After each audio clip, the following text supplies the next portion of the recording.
Welcome to another video from DIY Daily. Just got a full step-by-step guide today showing you how to fit a new timing belt kit and water pump on this 2007 Ford S-Max, and it's a 2 litre TDCI. Now, this engine's quite common in a lot of Fords and it's in some Citroens as well. You can follow this same procedure for replacing the timing belt on any of the other models with this same engine in it.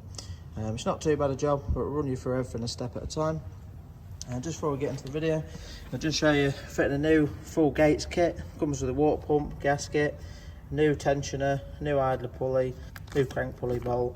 We're fitting a new auxiliary belt as well. Obviously we've taken the auxiliary belt off to replace the cam belt, so it's an ideal time to replace it. If you check out the links in the description below, I'll put links to all the parts where you can get them from, and all the timing tools as well. So there's a few tools that are used. This is one of them. This is just a bit of a homemade job for one of the pins, but I'll show you that when it comes to it.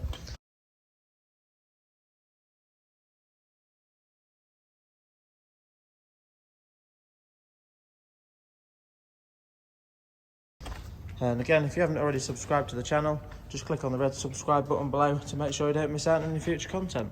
We've got quite a lot of other videos on the Fords, there's quite a lot of timing belt videos, and just quite a few more you might want to check out. And I'll also just write all the torque settings in the description as well.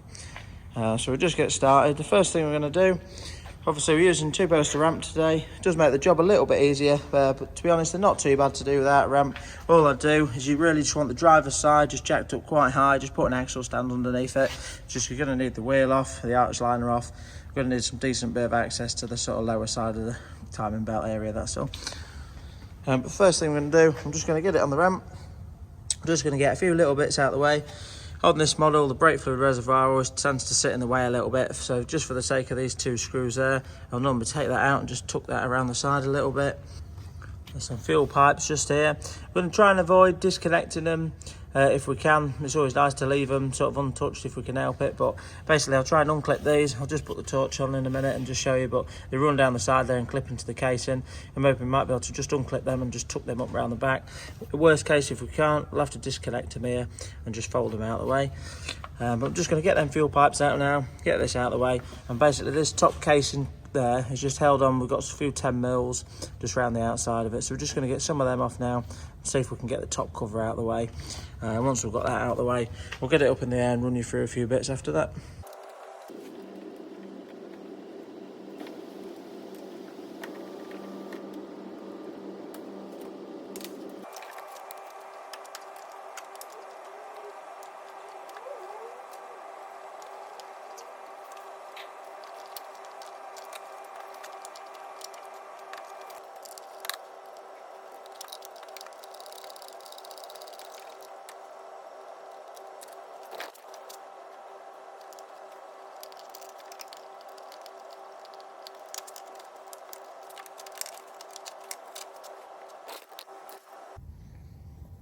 Right, so we've now just got the brake fluid reservoir out of the way. The fuel pipes have just tucked to the back there, and I've got the top timing cover loose. I haven't took it fully out yet. It's a bit tight to get out just with this here. But the reason I've done this, I just wanted to get it back and out of the way. It's just with this engine there, I like to sort of pin it up quite early on, so I know that it's in the sort of timing position before I start doing too much. To get this top cover off, basically there's a 10mm bolt to undo there, another one a bit lower down, and then just right down on the back side, quite low down, there's a nut that goes through 2 parts of the casing, and the fuel pipe just clips in. I think there's 3 sets of clips all the way down the side there. But if I just pull that back now and just show you, basically on the pulley there you can see that little hole just there. That's one of the timing pin holes, and that's not far off, just a bit further down. That hole there is where that's going to be lining up to, and you basically need, the proper pin is just an 8mm pin, and it'll go directly through there and into that hole at the back. So all I'm going to do now is just get it up in there, get the wheel off, get some access to the crank pulley, so I can just turn it round, just turn it over slightly. You always want to be turning the engine the direction that it would normally run, so turning this one in the clockwise direction, but I'll be turning it around and pinning that up. Just before I do that, the only other thing I'm going to do is just remove the alternator belt. And to get the alternator belt off, you've got an idler wheel, tensioner wheel, sorry. There's the alternator. Directly below the alternator, you've got the tensioner. And if you just get your socket you just want like a long reach spanner, and if you go in the centre of the idler wheel, just on that one there, just in there, and you'll turn that. I think it'll be in the clockwise position. I'll check when we do it. As you pull that over, the belt will go slack, so you can remove the belt. So just get the belt off now, and then we'll get it up in the air, get the wheel off, and just run you through timing it up.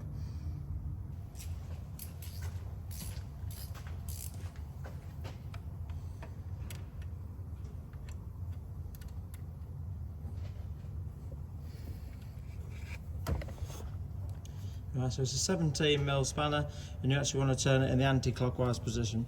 You can see as I just turn that there, that just makes the belt go slack.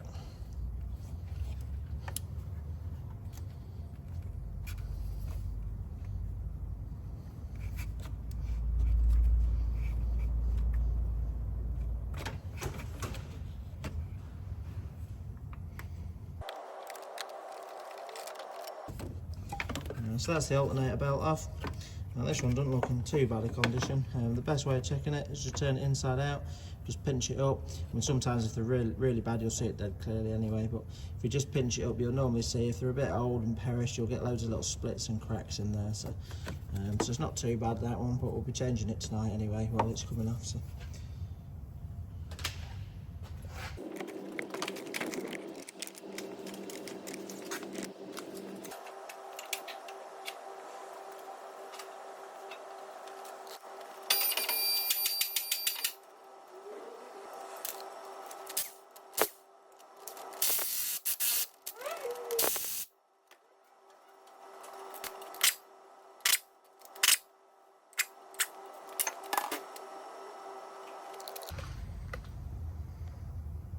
Right, so we've just got the wheel out of the way.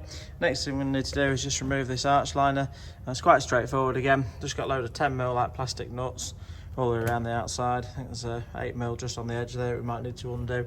Now you can just undo this side and fold it back sort of round out over this side and out of the way, or you can undo the whole lot and take it out, whichever way you find easier really. Sometimes it's easier just to tuck it to the side. It gives you enough room.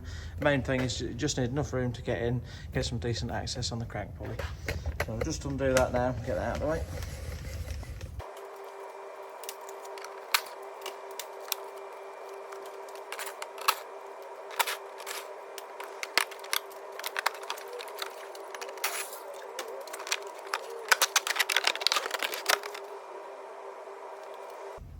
So we've now got the arch liner out of the way.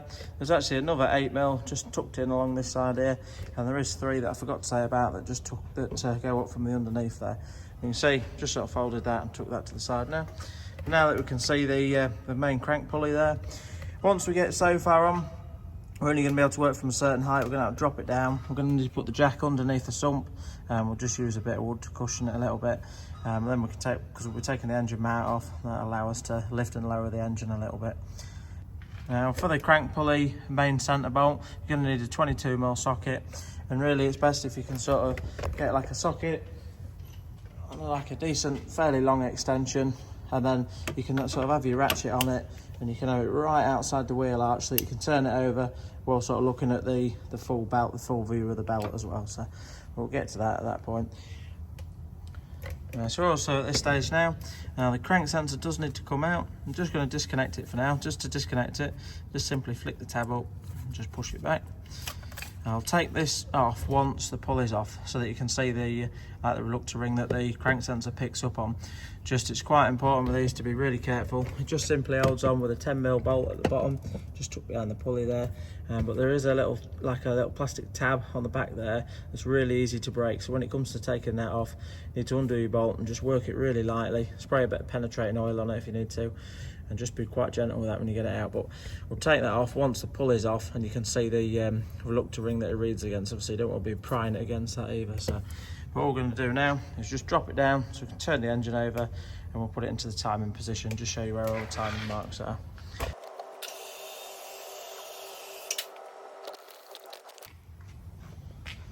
So all I'm going to do now is just with that ratchet with a long extension on it, I'm just going to just really slowly turn the engine over and just keep my eye on that hole, make sure I line it up with the hole below it until it's perfectly in line, and I can just slot the 8mm bolt through into it. I've just got a stud there, but the proper actual timing tool is just simply an 8mm pin. That's all. You can use a drill bit or a bolt, anything that's 8mm. That's all.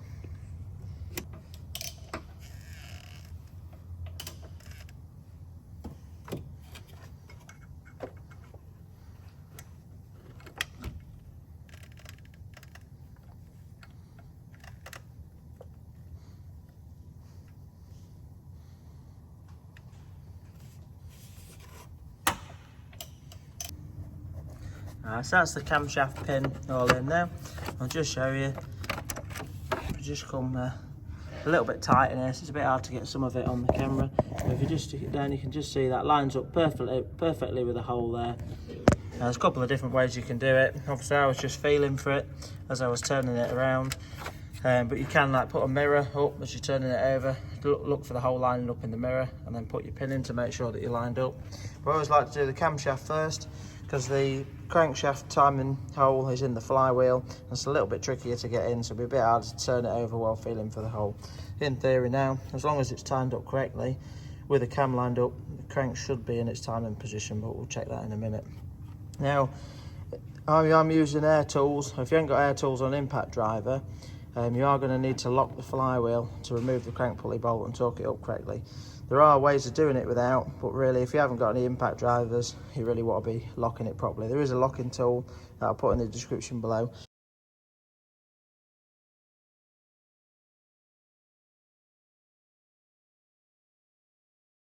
But if you've got to do it that method, you will need to remove the starter motor. But if you've got an impact driver, you can do it without. So now the starter motor is just located down here. It's a little bit tricky to see it, but it's not too bad if you need to remove the starter motor. It's fairly straightforward. They're one of the easier ones to replace. Basically, there's, I think it's 2 or 3 bolts that come through from the gearbox side into the starter motor, and then you'll need to just disconnect the main connections off the starter motor. If you're going to do that, you will be disconnecting the battery as well. But just to pin it up, we can do it without removing the starter. I'll just try and show you where the pinhole is. Basically, it's a pinhole in the engine casting that goes through and lines up with a hole in the flywheel, but it sits directly behind the flywheel. I'll just try and show directly behind the starter motor, sorry. So if you look to the back edge of the starter motor, I'm going to just try and wedge the torch in just to show it, but just in the back there, just behind that, just towards at the tip end of my finger there, basically there's a hole just there.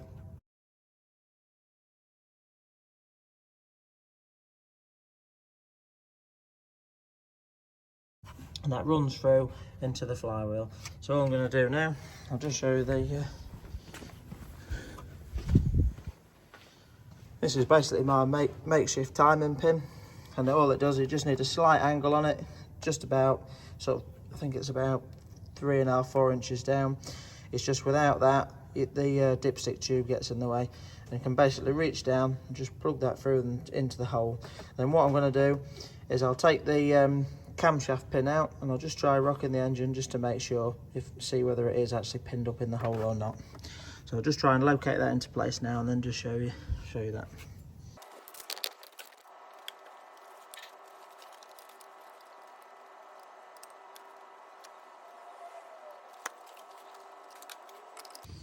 Right, so as I said before, it's a little bit tricky to show this, but basically I've got my pin down there into the flywheel. To get it in, I did just have to slightly, just with a ratchet, just really gently rock the engine just to get it located into the hole. Now it's nice and secure. If you put the ratchet on the engine now, you can feel it's solid, so it's definitely gone through into the pinhole. But to get it bang on, I did just have to take the pin out the camshaft, just to allow me that little bit of movement. But with that pin solid, I just can't get the 8mm shaft, and it's only just off. It isn't really a problem. Let's try to show you. You can see how close it is. It's literally just to the side. But that'll be probably because someone's done it without pinning it up before, and it does have a tiny bit of float in the crankshaft pulley that we'll show you when we get the pulley off. But it's always best to pin these up if you can. But you can do it without. I'll just show you how you do that as well. But now that the crankshaft pin's in there, I'm going to leave that out for a minute, so it doesn't matter, you can leave it out until you put the belt on, but at least I know where the position is now. So the next thing I'm going to do, I'm just going to send it up in the air now. I'm just going to take the crankshaft pulley off, and then run you through the next step after that.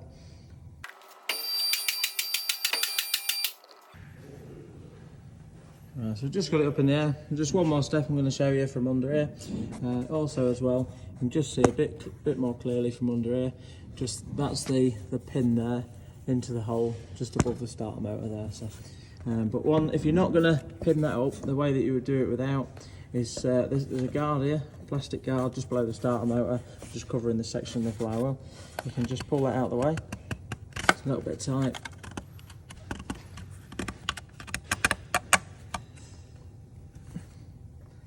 If you just took that up out of the way there, basically where you take your starter motor off, that would allow you the room to put, it's a tool, I'll put a link to it and just show you a picture, but basically what it does is it locks against the teeth on the flywheel, and that's how you would hold the engine solid so that you can torque it up correctly or undo it.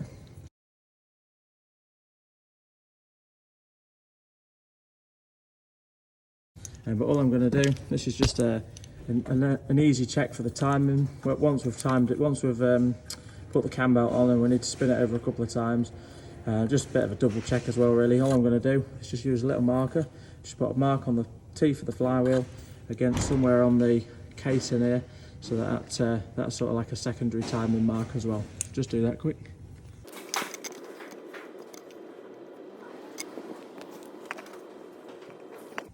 And just see that, I just made my own little paint mark then, and that was just a quick reference for me, whereas if I have to take, when I have to take that pin out to time it up, it just saves me putting that in every time. When I'm spinning it over, I can just double check and know that I'm in line with the timing mark there as well. So, but now that we've done that, next thing I'm going to do is drop it down, just use the impact driver and just take this crank pulley bolt out.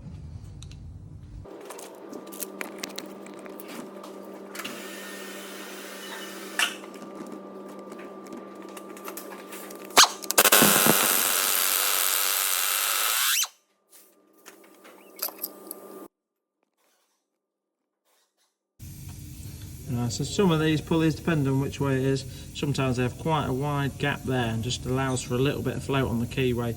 This early one hasn't actually got it. Basically we've got the reluctor ring there that the crank sensor picks up on. So all I'm going to do now that I can see that, is take this 10mm out and just say be really careful with this crank sensor, get the crank sensor off. While I'm up here, while I'm up in the air, I'm just going to get the rest of these, the 10mm bolts out. There's a few like cable clips that you might just need to pop out the casing as well. We're going to undo as many of them as we can, see if we can just get the top cover off while it's in the air, and then we'll be dropping it down, doing the rest of the work from down below. And I don't need it in just yet, but at some point we'll be putting the main crank bolt back in just lightly. You're just going to need it in so we can turn the engine over at some point, that's all. We'll do that shortly.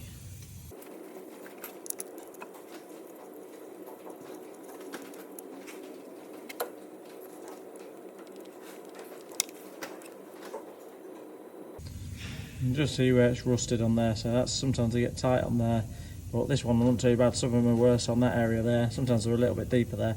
That one's not too bad, that's actually worse on that side on this one.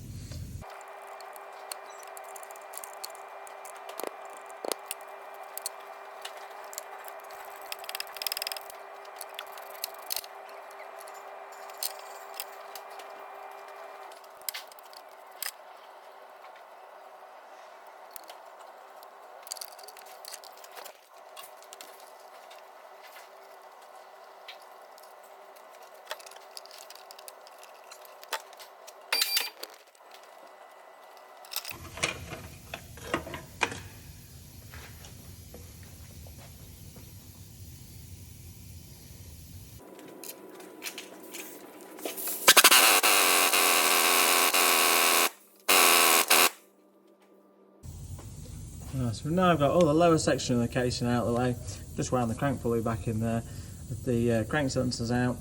And you do need to be really careful with this wheel. It's quite easy to damage that if you're not careful. And it is like a magnetic pickup for the crank sensor. If you damage that, your car won't start. But while this is off now, next thing we're going to do, I'll just recheck just to make sure the timing mark, just make sure it hasn't come out or anything, just make sure it hasn't damage the pin at all. But so you shouldn't really rely on that pin locking it to crack it off with like a big bar or anything like that. With an impact driver, because it only rattles it, it's not likely to damage it. So but that's still bang on. Obviously the pin's in, but now we're going to drop it down. Just put the jack underneath the sump with a bit of wood. That way we can take the load off the engine mount, get the engine mount off, and that allows a decent bit of access to get everything off and swapped over.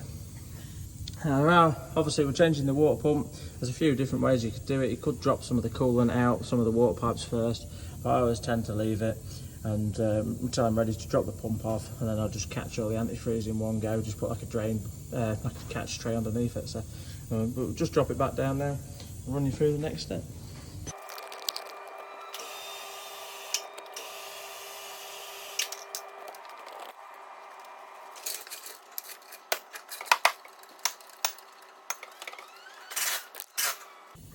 And I've got the jack underneath the sump with a bit of wood, and I've just sort of positioned it towards the right hand side there. It just allows a little bit of an area here so that you can put like a catch tray underneath it and the jack's not getting in the way. So, but all you're looking to do is just give it a really light pump. You don't want to jack it up too hard. You just want to take the load off the engine mount. So you're just looking to basically just take the weight off so that when you undo the engine mount, the engine doesn't just drop all of a sudden, that's all. I've sort of tried to set it at a height that's not too bad, so you can sort of lean over, access everything here, but it's also high enough so that you're not sort of right low down while trying to get into the sort of lower side of it, that's all. But yeah, now that the engine's supported, we're going to take the engine mount off.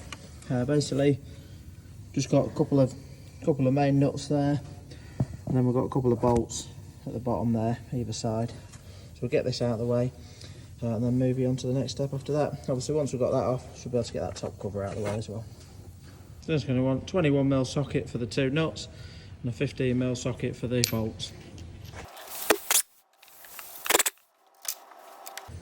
That one's actually come out as a stud and nut, but either way, it's not really a problem. So.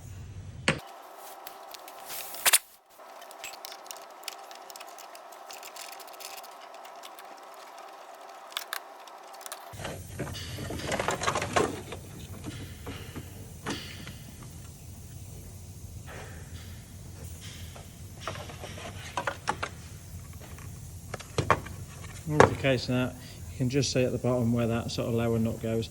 The bottom casing goes on, top casing slots over the top of it, and the nut just sandwiches them both.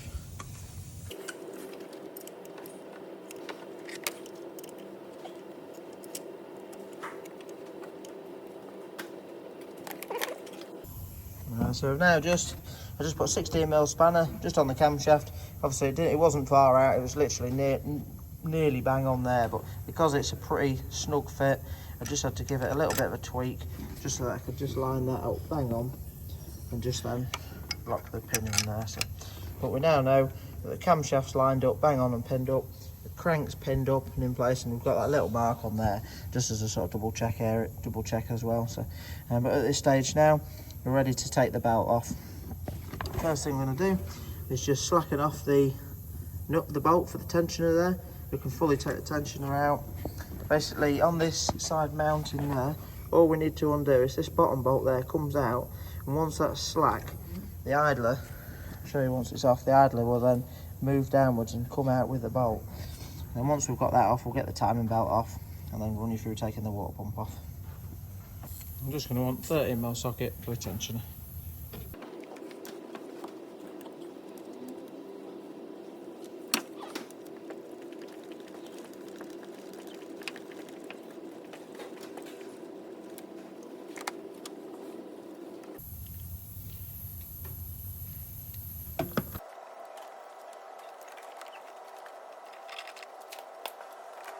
So that's the cam belt out of the way. Looks like it has had a belt at some point. It's not an original Ford one, it is a Gates belt. Again, sort of checking it, you just sort of pinch it up, just gauge with the condition of it, without sort of, see if it looks sort of perished at all. And if you pinch it up on the inside, sometimes if it's real bad again, you'll see some little splits in between the teeth, but doesn't look too bad that, but don't know the history on it, so we're putting a belt on this one. I'm just going to want a 16mm spanner or socket just to crack off the idler bolt.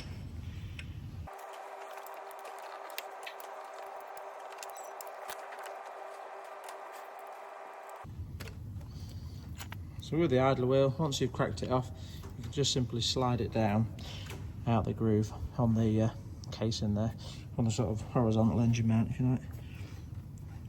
Right, so now that they're out of the way, the next thing we'll have to do is just take the water pump out. It's quite straightforward to get out again, but when you were doing the water pump, you probably want to put like a catch tray underneath. But basically, it's quite hard to film, a bit tight in some places to get the camera in. But basically, there's 4 normal 10mm bolts, and you can just see this one at the back there, which has got like a stud on it. That's for the stud for the timing belt casing. Obviously, you'll need like a deep 10mm socket for that one. Just so you can get that off, and then once you've undone them all, you might find it's a little bit tight just to pull off. If it is, you'll need to use like a little like a flat bladed screwdriver or a pry bar and just gently crack it off. There's a couple of points on it where you can just get like a bar in at the back of it, just a little bit down there at the top, so probably try and get in there and just crack it away if need be, but I'll try and film it all as best as possible anyway.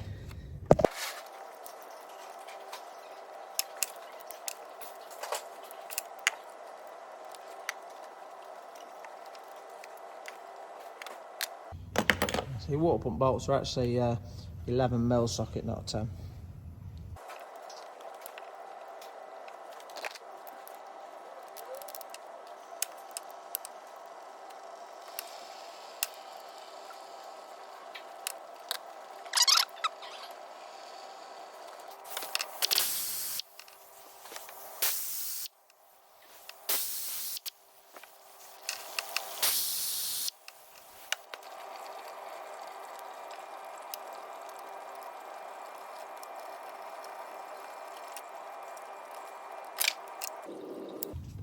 So that's the old water pump out. A little bit fiddly to get on all the bolts. Just got the air ratchet there just to make it a bit easier. One thing that I always like to do on these, just to help you remember, is once you've got it out, just take note. If you can set your new water pump next to it, but your bolt that's got the stud on it, it's always nice to just put it back in place where it was, and it'll just remind you when you come to fit the new one, the location that the bolt went in with the stud. And the other thing as well is quite important with these water pumps. All the bolts go into like water galleys, so you do need, when you're refitting them, you do need to put Loctite on the bolts. We'll run you through that when we're refitting the new one. Now this style pump's got a metal crush gasket on it. The gasket has come off with the pump there, but sometimes they can stay stuck to the body. Next thing you need to do is just give it a really good clean up where the gasket sits. Best thing I find to do it is a new razor blade, fresh blade. If you just run that gently around it, you'll find that will clean it off quite well. You just got to be careful not to dig it in, but you can use that and then use a bit of emery cloth as well. So I'll just give all that a quick clean up now, and then run you through fitting the new pump and the torque settings as well. I'll just try to show you because it's not very easy to get the camera in there. Basically where the pump sits, just all around that outer edge, that's all. So you can see it's not in too bad a condition really, but the razor blade there will just clean that up nicely and give it a decent surface for the new gasket to sit against. So I'm just going to use a razor blade like that, that's all.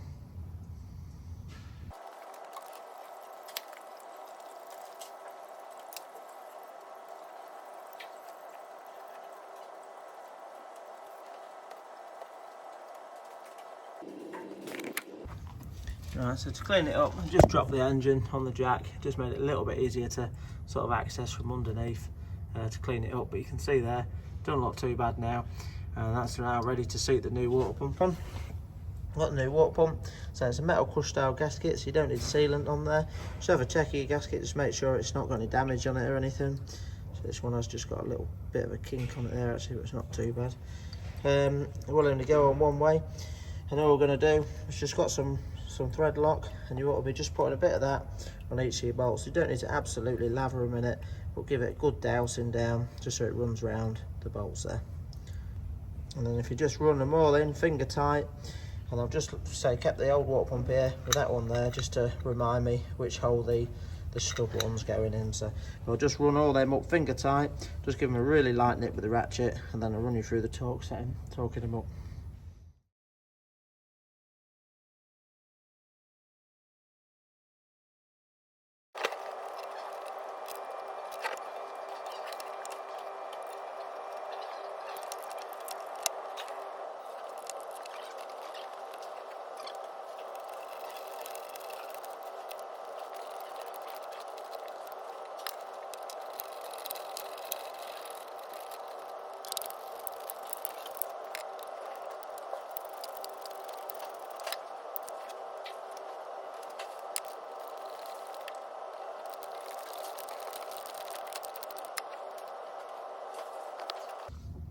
Right, so now that we've got all the bolts wound in finger tight, next thing we're going to do is torque them up. The correct torque setting is 16 Newton meters.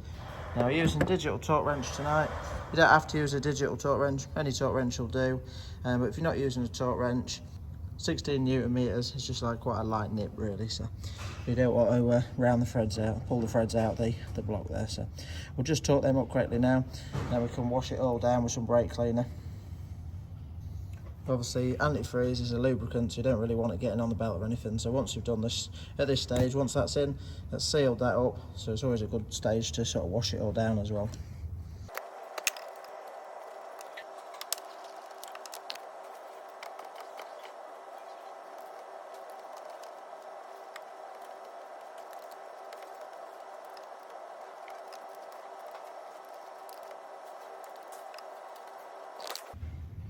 Right, so that's the water pump all bolted up, torqued up correctly to 16 Newton meters. So just give it all a good clean down with some brake cleaner now, and then we'll run you on to the next steps: fitting the idler, torquing that up, fitting the tensioner, just showing you where that locates, and then putting the belt on and tensioning it up.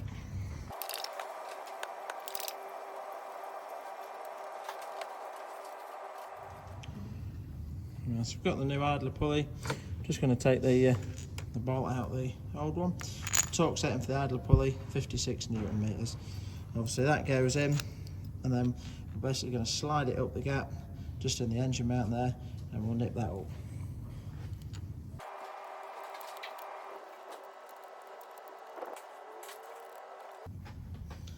For the idler wheel, you're going to want 56 Newton meters.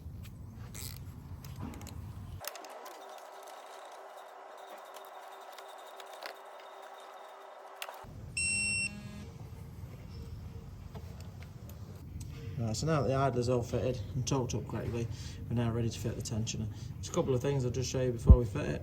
There is an arrow on the tensioner just to show you tension it in the anti-clockwise position.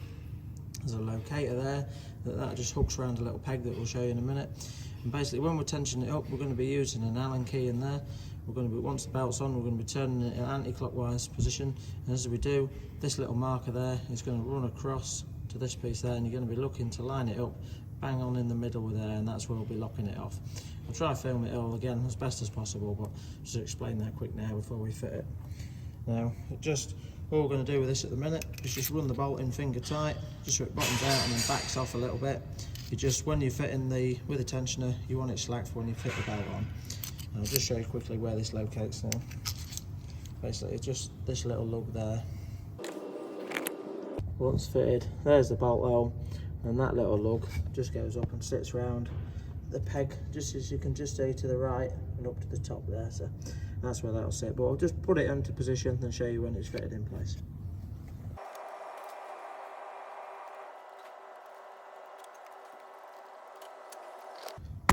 So we've got the tensioner on, you can just see that top piece of it there just goes round that little peg just to hold it. And at the minute I'll just sort of run the bolt back slightly just so it's loose enough, ready so that we can put some tension on the belt once we're ready to. But at this stage now, we're ready to fit the belt. I'll just get the belt out and just run you through that. So when fitting a new cam belt, sometimes they have arrows on, sometimes they don't. This one has. If it's got arrows on it, obviously fit it with the arrows facing the direction that the belt's going to be running. If it hasn't got arrows on it, you basically want to fit you right in, reading the direction that it's going to be turning over. So if this didn't have arrows on it, obviously I'll be fitting it again in that position there. Some belts have timing marks on them that line up with marks on the pulleys. This style doesn't have it, so we'll get the belt loop round now. Now it can be a little bit tight. Again, it's going to be a little bit hard to film sort of fitting it. Sometimes it's a little bit easier with two here. You might want to sort of loop it on the crankshaft first. Have someone sort of hold it at the bottom. If you're doing it on your own, you need to just sort of sometimes put something under it just to sort of wedge it on the teeth a little bit. Loop it around the right hand side first, because you want to keep it really taut around this side and leave the slackest side for where the tensioner is. So I'll be pulling it nice and taut here, keeping it really taut to the cam pulley, and then just leaving any slack on this side here ready to be tucked up with the tensioner. So we'll just get the belt routed round now, and then run you onto tensioning it up after.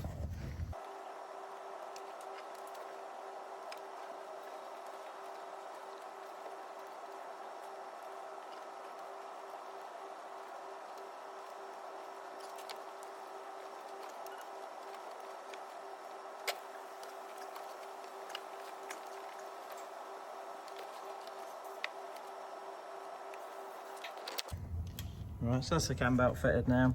Managed to get it on my own. It's a little bit tight, a little bit tricky, but best way I found to do it is put it around the camshaft first, just sort of pull it up quite tight so that you can sort of slot it onto the teeth, just pull it up and into them, follow it around the camshaft. So it's just keeping it nice and taut on this right hand side, and then you just sort of give it a bit of a pull, but you can pull it up and over the tensioner around the water pump as well. Now just be careful not to damage that ring while you're doing it. But at the minute, the slack, it's nice and taut on the right hand side, but there's a bit of slack on the left hand side here, which is ready to be took up by the tensioner. So next step now, just going to get an Allen key and the tensioner, turn it in the anti-clockwise position while keeping an eye on the arrow and just watching it.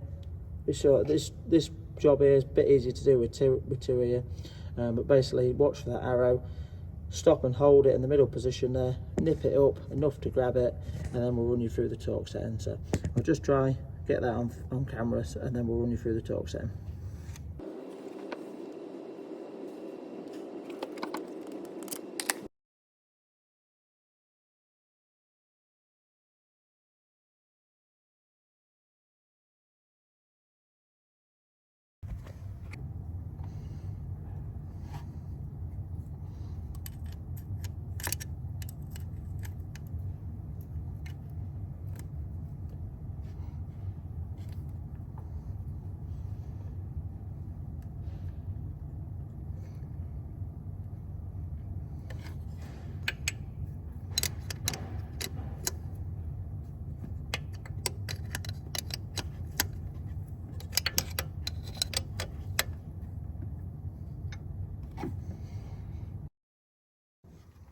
Right, so you can just see it was a bit fiddly to do. All I had to do was just hold the Allen key around till it's centered in position there, and once it was centered, I just nipped the 13mm up enough to grab it, and you've got a little bit of leeway. As long as you're inside that little marker, anywhere in between there is okay. So once we've done that, we can now torque the bolt up correctly, and the proper torque setting is 20 Newton meters. So we're just going to torque that up now. Once it's torqued up, just have a good look round, just have a good feel of your belt, make sure it's nice and taut everywhere, and make sure that it's on the ribs on all the pulleys correctly. Once we've done that, just have a double check of your timing marks, just make sure everything's lined up. I just took that the pin out there while I was doing it. It doesn't matter as long as it's in place still. But once I've done that, I'm just going to now take the pin out the crankshaft as well, and then basically going to do one full rotation on the crankshaft and make sure that the timing marks line back up again. So we'll just torque that up now, take the pins out, spin it over, and just double check that.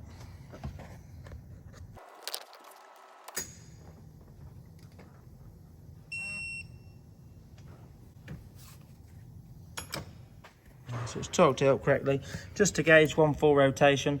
Basically, as I'm turning it over, all I'm going to do is just watch my camshaft pinhole here and just say do one full lap of that, and once I'm back round, just pin that up and then just check the timing mark on the flywheel.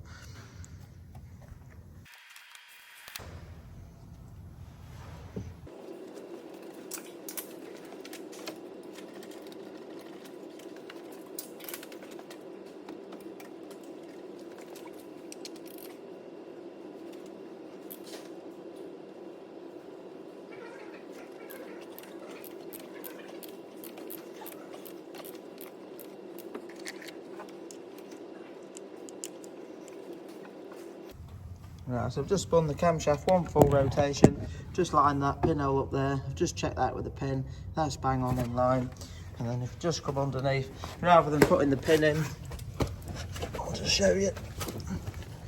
Obviously the mark that we put on the flywheel has lined up bang on as well, so you can just see that's a bit of a quick reference there, and it's exactly the same as the pin being in. So as long as you know that's lined up, that's bang on. So we know the timing is absolutely cock on now.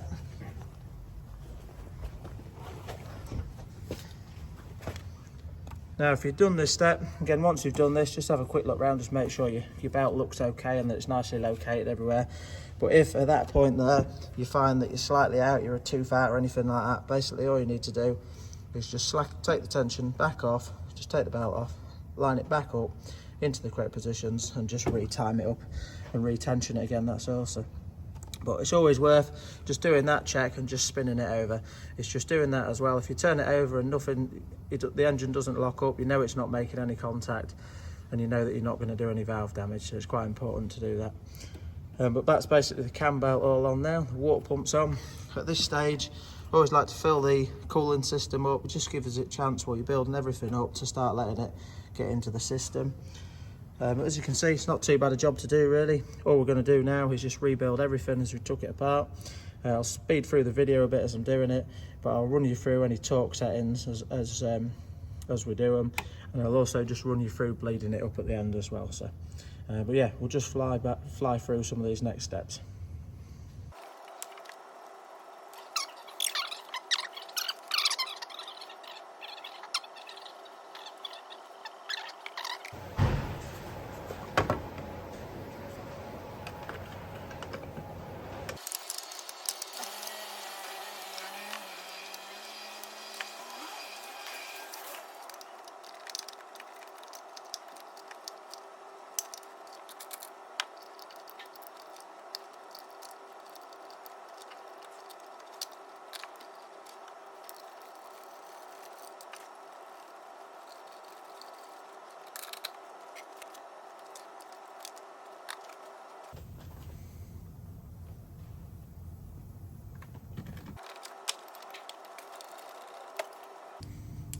Now the torque settings for the engine mounting, you want 133 Newton meters for the main big ones and 80 Newton meters for the 15mm bolts.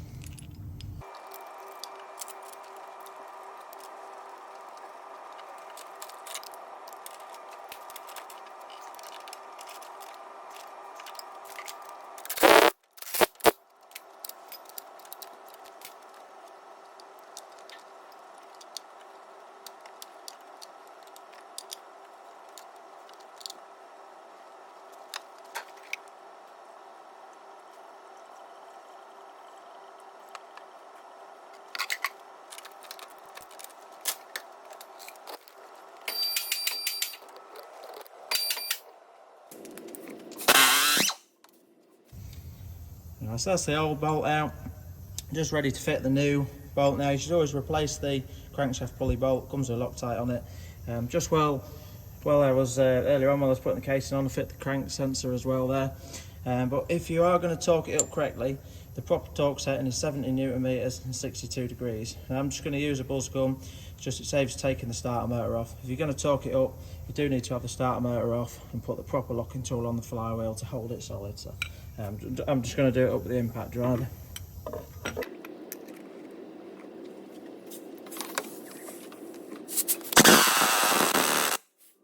Just while I'm down here now, just going to fit the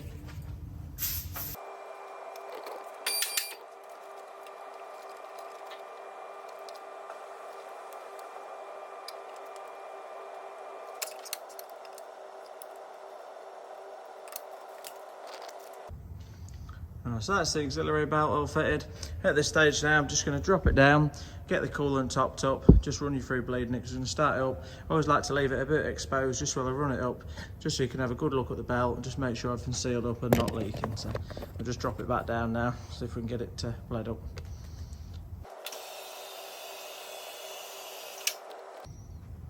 Right, so we're nearly ready to strike it up now. You just want to have a quick look, just make sure your auxiliary belt's fitted nicely round on all the ribs, make sure it's not running off. If you're not careful and you strike it up and it's just slightly off, it can ride off. You might chew the belt up or damage some of the pulleys. But once you know that's okay, just get your coolant level topped up to the max, and just see that's on the max there. Now I'm expecting this to drop a little bit as we're bleeding it up, so you've got to keep an eye on this and just top it up. But basically we're going to be ready to strike it up. When you strike it up, just get ready to have a listen, just make sure it sounds okay. If it sounds like there's a bit of an issue, obviously just turn it off. But if it sounds fine, just leave it running. Come around, have a look at your auxiliary belt, make sure it's running nice and true. And then to bleed it up, basically we're going to leave the engine running for probably a good 10 minutes, 10-15 minutes with the cap off. I'll also put the heat on the highest setting and put it on full blow. That'll help it get around all the system. Again, try and get all the air out.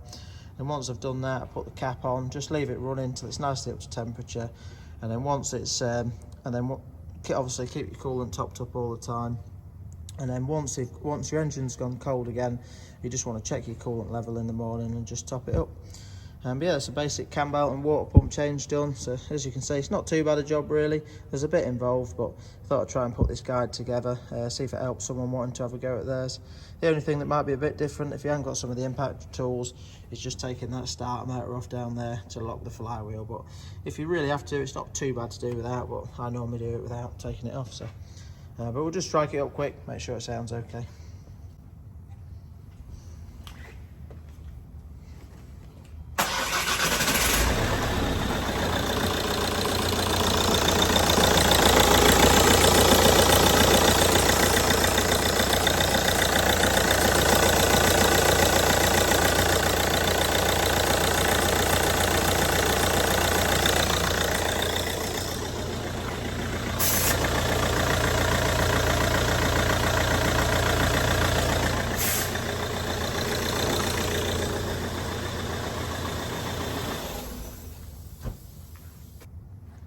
As you can see, struck straight up. Just went to look at the belt. The belt was running nice and true, so that's everything's spot on there. But all I'm going to do now is I'll just leave the video recording while I finish off. But basically, I'm just going to leave it running with the cap off. Just put the brake fluid reservoir on. Just refit the arch liner, refit the wheel. Just torque all that up, and then that's the job done. So, but yeah, hope you liked the video. If you did, give it a quick thumbs up and subscribe to the channel. Thanks for watching, and we'll see you next time.